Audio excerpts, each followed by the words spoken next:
Panama's climate is very different from what most people expect.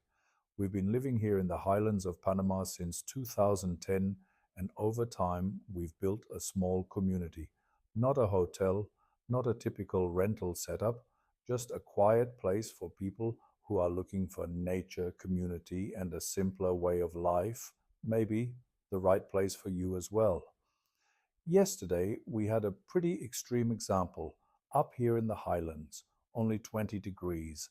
Down at the Pacific coast, 35.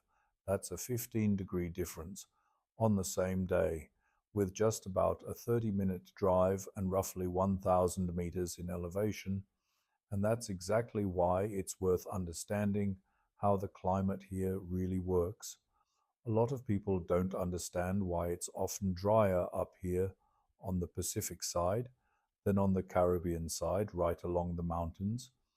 Panama has two very different sides, the Pacific side and the Caribbean side, and in between you have the mountain range, the Cordillera Central. The key factor is the wind, what they call the norte. It comes in from the Caribbean and carries a lot of moisture. When that air hits the mountains, it gets pushed upward. And on the Caribbean side, especially towards Bocas del Toro, most of that moisture already turns into rain. By the time the air reaches us here in the highlands around Boquete and Palmyra, it's much drier, and that's why it often feels more comfortable up here than people expect. Not as hot, not as humid, just more balanced. Now, about the seasons, we don't really have four traditional seasons here. Instead, there are three main phases. The windy season, usually from January to late March or early April. This year, a bit longer. We're in mid-April and the wind is still here. The dry season, usually from January until the end of May, sometimes into early June, lots of sun, very little rain. And then the rainy season, it starts slowly around May, but the real rainy season builds up later, especially from August through November. During that time, it can rain for longer periods, sometimes in the morning, sometimes throughout the day. October and November are usually the strongest months, but this is important. This is completely normal here. People are used to it. It's not extreme weather. It's just the natural rhythm of the rainy season.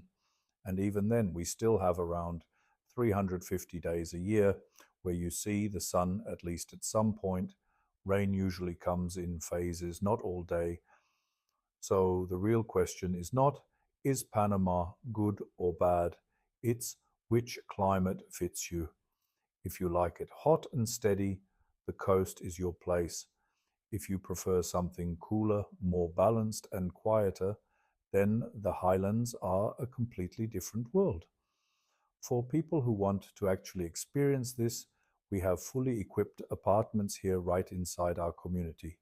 Many people come for a few days or weeks just to get a feel for the place, and quite often they end up staying much longer, sometimes for months, sometimes even years.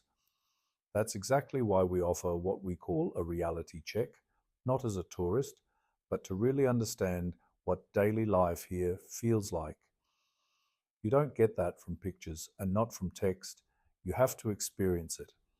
If you're interested in this topic, we've got a more detailed video on our YouTube channel, and we regularly share insights from life here. A quiet place in the highlands of Panama for people who are looking for nature, community, and a simpler way of life.